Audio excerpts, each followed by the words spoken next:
وآخر دعواهم أن الحمد لله رب العالمين। कुरान मजीद की रोशनी में दुनिया को ये समझाया था, वत्लु अलैहिम नबअल्लज़ी आतैनाहु आयातिना फंसलख़ मिन्हा फअतबअहु अश्शैतान फकान मिनल गावीन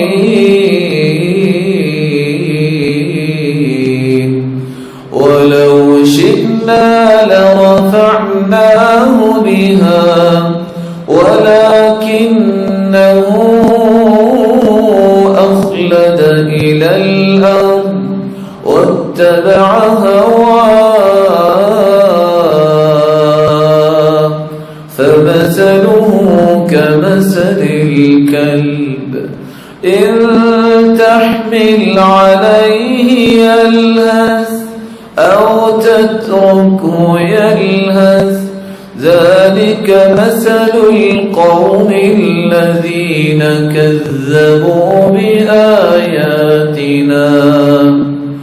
फ़क़्ससिल क़सस लअल्लहुम यतफ़क्करून।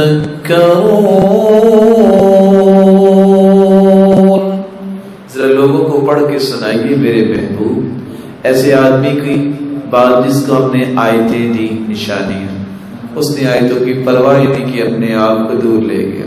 वो शैतान का पीछा उसने किया और शैतान ही उसको अगवा करके ले गया।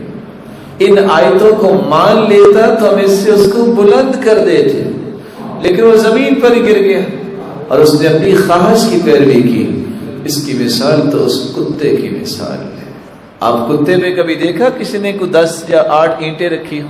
कभी देखा किसी ने? उसमें बोझ डालो या ना डालो, हर दो हालत में उसकी जुबान बाहर ही होती है।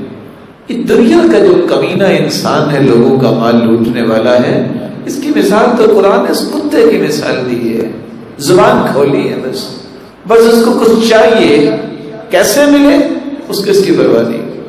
इसलिए अल्लाह अज़्ज़ जलाल से दुआ करनी चाहिए, या अल्लाह जिंदगी के किसी मोड़ पे या अल्लाह ये कैफियत हमें और हमारी औलादों में ना आने, और जिंदगी के आखिरी सांस तक अल्लाह हराम के लुक़्मे से महफूज कर।